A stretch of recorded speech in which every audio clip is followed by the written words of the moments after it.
Hello student, good morning. Myself Purnima ma'am. Today I am going to teach you class 4 SST chapter 11. Our chapter 11 is our water wealth.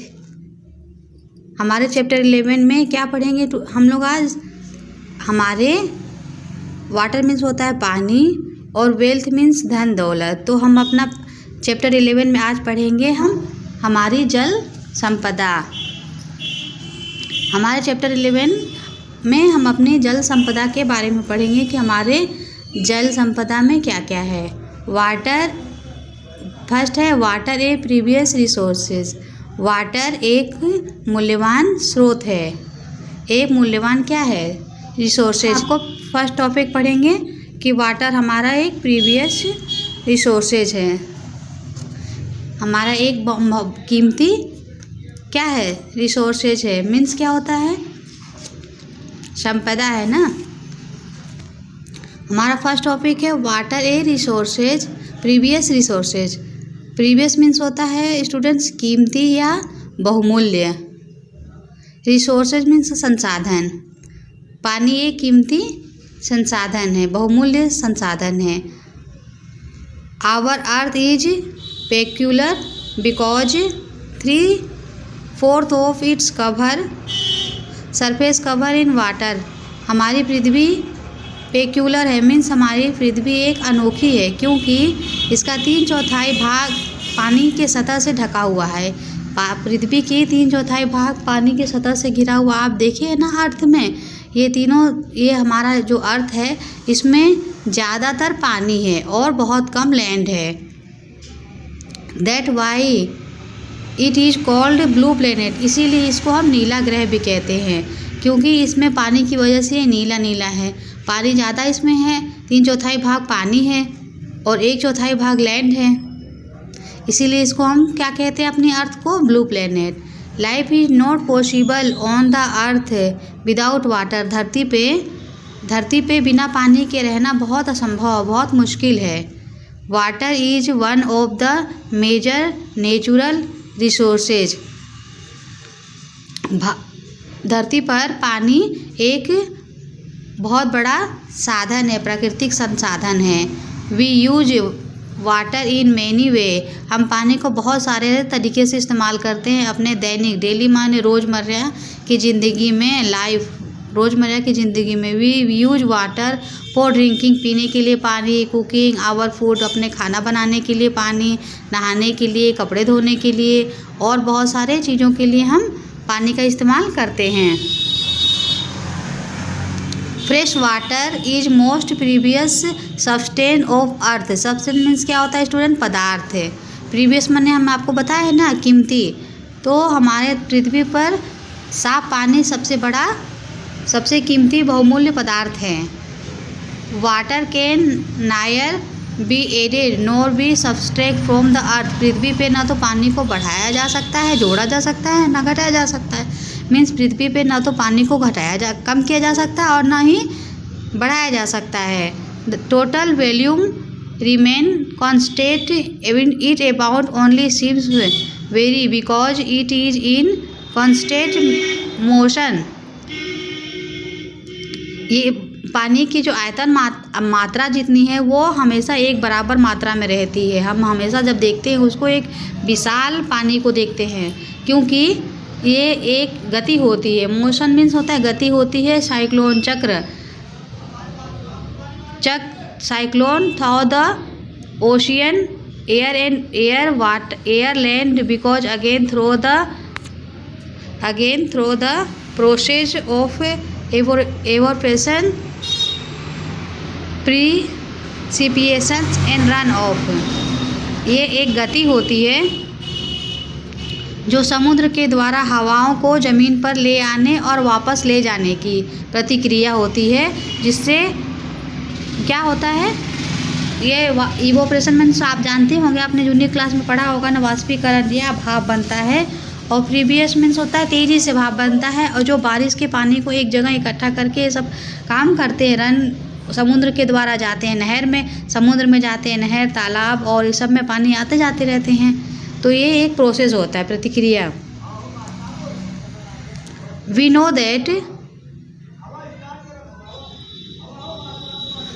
that a large portion of earth is water। हम जानते हैं कि हमारे धरती पे अत्यधिक भाग में पानी है। However, only small amount it actually fit for drinking other activity।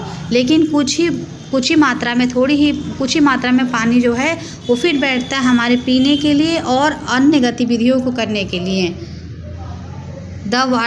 This water is found in lake, river, pond, underground as ground water. जो पानी हम इस्तेमाल करते हैं अपने पीने के लिए या और कामों के लिए, वो पानी हमको कहाँ मिलता है? लेक, झरने में, नदी में, तालाब में और ज़मीन के अंदर जो भी अंडरग्राउंड वाटर है उसके अंदर मिलता है। The water of sea and ocean can not be use as the salty. समुद्र का पानी और सागर का पानी हम लोग नहीं पीते, नहीं इस्तेमाल करते हैं क्योंकि वो नमकीन होता है। Some of the water that fit for use in frozen in glacier। हम लोग ग्लेशियर जो हिम नदी होती हिमालय की, उससे जो पिघल के जो पानी नदियों के द्वारा आता है उसको हम लोग इस्तेमाल करते हैं। अब जो नदियाँ वो छोड़ती हैं ऊपर से, उसी पानी को हम लोग हमेशा अपने लाइफ में क्या करते हैं? इस्तेमाल करते हैं।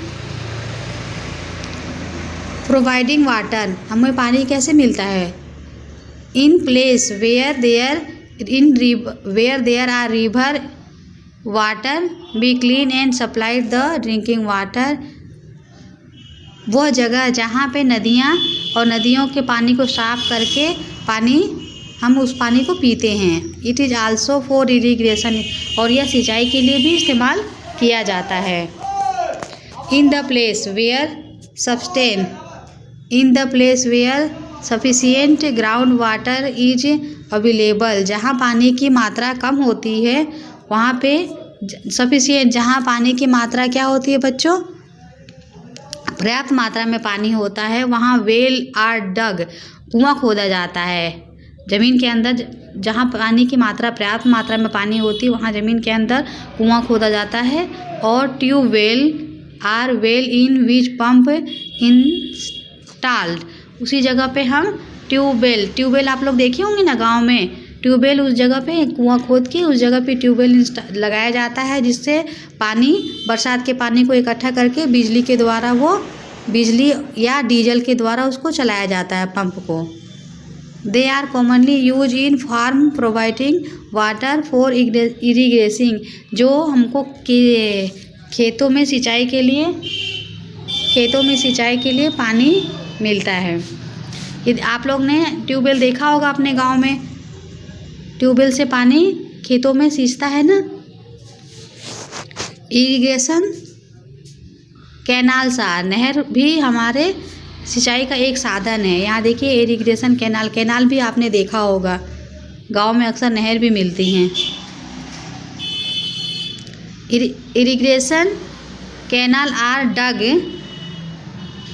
डग take water from river to region where there store of water. We have read about Indira Gandhi canal Rajasthan. हम लोगों ने पढ़ा है ना इंदिरा गांधी राजस्थान कैनाल इंदिरा गांधी कैनाल राजस्थान में जो है, कैनाल मीन्स होता है नहर।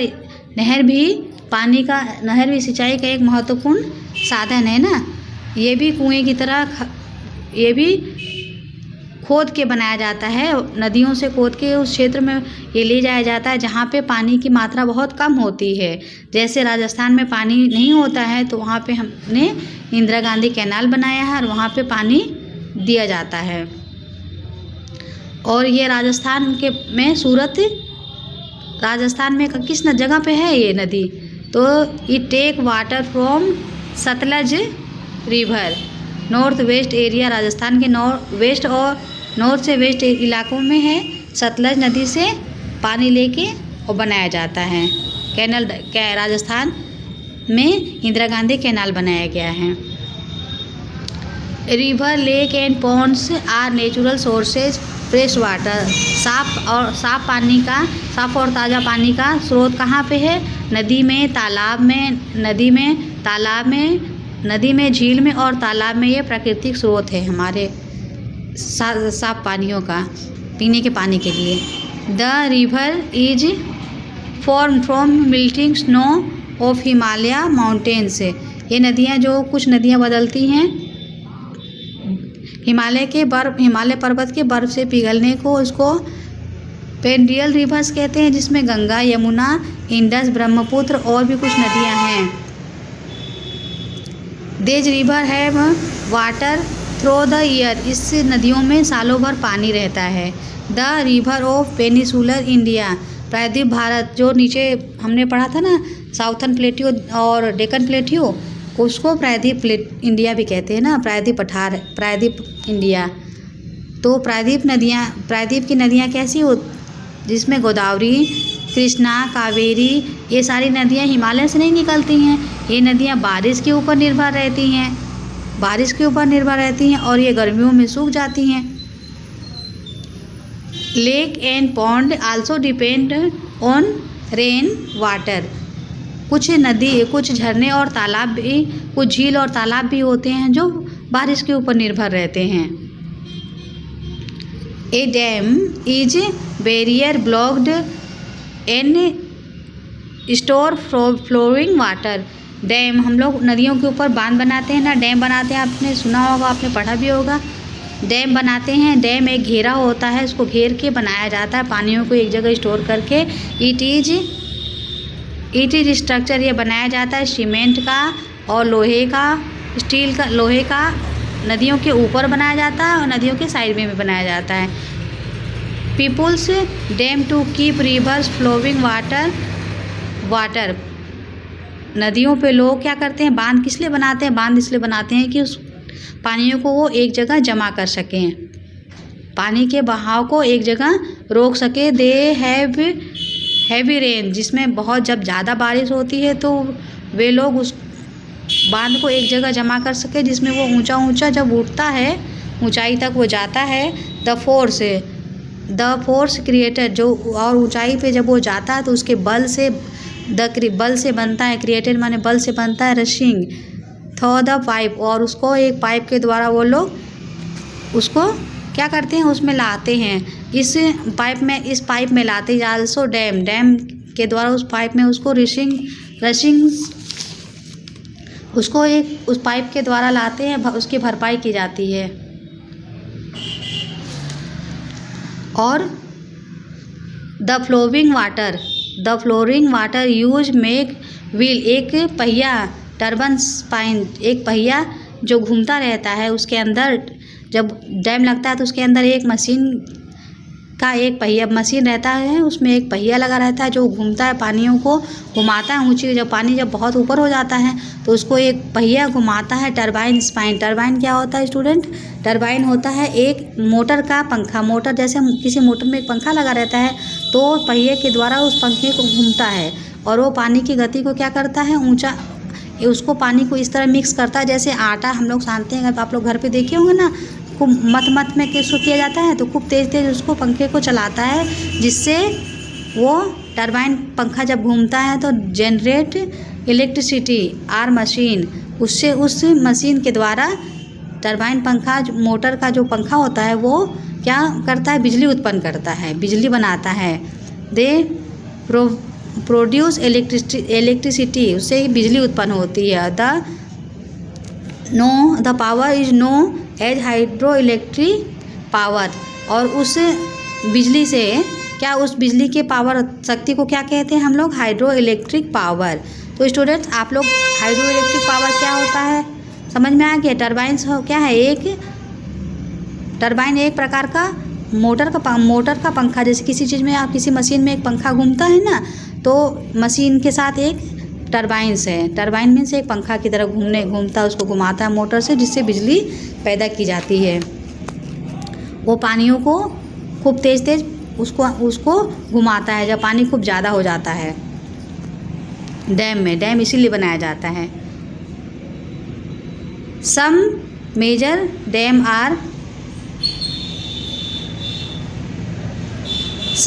Dam in our country are as under. नीचे दिए गए हमारे कुछ महत्वपूर्ण बांधों के नाम, हमारे भारत के कुछ बांध हैं जिसमें कौन कौन से हैं? द भाखड़ा नागर dam built on Sutlej river in Punjab. Punjab में भाखड़ा नागर डैम बनाया गया है सतलज नदी के ऊपर। Nagarjuna, the Nagarjuna dam is Kaveri river. Andhra Pradesh में नागार्जुना डैम बनाया गया है कावेरी नदी पर। द फरक्का रिवर बनाया गया है गंगा नदी पर वेस्ट बंगाल में। हीराकुंड डैम बनाया गया है महानंदी नदी पर ओडिशा में। और सरदार सरोवर डैम बनाया गया है नर्मदा नदी गुजरात पर। However, big dam are being discouraged all world's end now environmental feel they causes environmental problem। पूरी दुनिया में अभी भी बांध को अच्छे तरीके से नहीं डिस्करेज करते हैं, पूरे तरीके से उसके ऊपर नहीं करते हैं कि ये पर्यावरण को दूषित भी करता है। फील द के कुछ प्रॉब्लम्स भी आती है। दे डिस्प्ले, यहाँ के रहने वाले ज़्यादा लोग क्या होते हैं, यहाँ पे उनको अपना घर छोड़ना पड़ता है डैम की जगह के लिए, क्योंकि यहाँ पे बहुत ज़्यादा यहाँ पे एनिमल्स और पौधों को भी नुकसान पहुँचता है। ये लोग अपने घर को छोड़ के चले जाते हैं, क्योंकि जब यहाँ बहुत ज़्यादा पानी आ जाता है तो वहाँ पे कभी कभी बहुत ज़्यादा पानियों के कारण उनको अपनी ज़मीन छोड़नी पड़ती है। और कभी कभी यहाँ पे बहुत ज़्यादा भूकंप भी आ जाता है ज़्यादा पानियों की होने की वजह से। तो इसीलिए डैम को पूरे वर्ल्ड में, पूरी दुनिया में डैम को पर्यावरण का नुकसान बताया गया है। कंजर्वेशन ऑफ वाटर, वाटर को हमें संरक्षण करना, हमारा वाटर संरक्षण। अब हमने वाटर के बारे में पढ़ा, वाटर को संरक्षण करने के लिए तरीका भी पढ़ते हैं इसमें। Access to clean water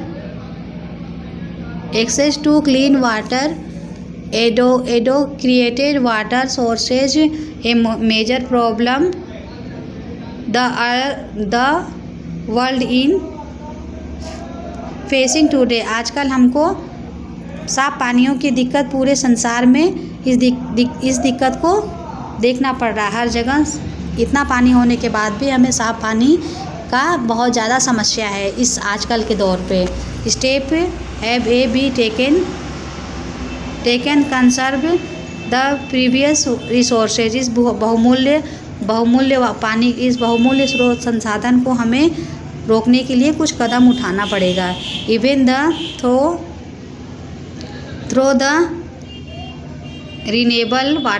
throw water is renewable sources. यह एक नवीनकरण संसाधन है, फिर भी इसको हमें क्या करना पड़ेगा, इसकी रोकथाम के लिए कुछ हमें कदम उठाने पड़ेंगे। It our problem make it until for use. इससे हमें प्रदूषित भी होता है, इस पानियों को इस कारण हमें प्रदूषित भी होता है ये, और इसको हमें कुछ कदम ज़रूर उठाने पड़ेंगे इसके लिए। Discharge the water untreated previously treated seepage. कुछ तरह हम लोग कुछ तरीके से पानी को सही साफ़ कर पाते हैं और कुछ पानियों को हम साफ़ नहीं कर पाते हैं। कुछ पानियों को हम साफ़ कर पाते हैं, कुछ पानियों को हम साफ़ नहीं कर पाते हैं। Agriculture chemical and industrial influent in the water body are the major maintenance. जो खेत में और उद्योगों के जो कृषि और उद्योगों के रासायनिक जो निकलते हैं मल और गंदगी, वो हमेशा वो जाता है कहाँ, पानियों में चला जाता है। लोग कृषि के गंदगी को और खेतों के कचड़े चीज़ों को और उद्योगों के उद्योगों की जो गंदगी रासायनिक होते हैं वो लोग पानी में ले जाते हैं, जिस वजह से तो हमारा वाटर है वो क्या हो जाता है, प्रदूषित हो जाता है। वाटर और भी तरीके से प्रदूषित होते हैं, पोल्यूटेड होते हैं। मटेरियल्स मिलेट और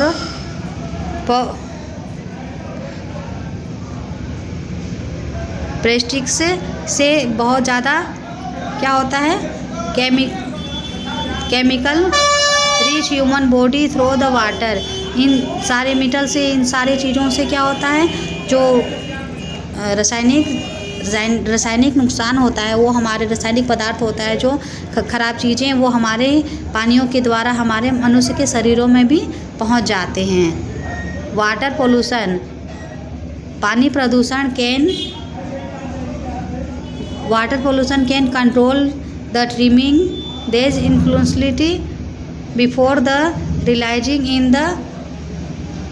इन द वाटर बॉडी। पानी को हम लोग पानी के प्रदूषण को कुछ तरीके से सही कर सकते हैं। कुछ तरीके से हम पानी को क्या कर सकते हैं, पानी के प्रवाह को सही कर सकते हैं। Forest and other vegetations check the surface run off the reply ground underground से।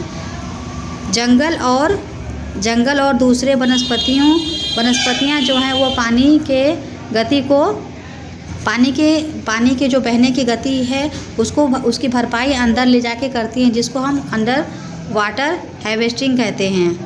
क्या कहते हैं, वाटर हार्वेस्टिंग। पानी का संरक्षण या जल संचय कह सकते हैं आप, जल संचय। जल संचय करने का और भी दूसरा मेथड, और भी दूसरा तरीके है सेफ सरफेस। जो बारिश के पानी है, बारिश का पानी जो बहुत तेज़ी से जो कहीं जाता है उसको हम एक तरीके से और भी वो रोक सकते हैं। वाटर इरिगेशन फील्ड, वाटर को हम लोग इस्तेमाल करते हैं वाटर के खेतों की सिंचाई के लिए। कैनल जो नहर है उसको भी हमें प्रोबेबली ढंग से उसको, जो ढेर सारे पानी इधर उधर बिखरे हुए हैं उसको हम एक जगह इकट्ठा कर सकते हैं। और स्पार्कल में छिड़काव करने, खेतों में सिंचाई के लिए वो एक जगह उसको हम अच्छे से जमा कर सकते हैं। जो इधर उधर बिखरे हुए लूज इसको हम वाष्पीकरण के द्वारा एक जगह कलेक्ट कर सकते हैं। द वैल्यूएबल वाटर, बहुमूल्य या वैल्यूएबल कीमती जो वाटर हमारा पानी का स्रोत है उसको कैन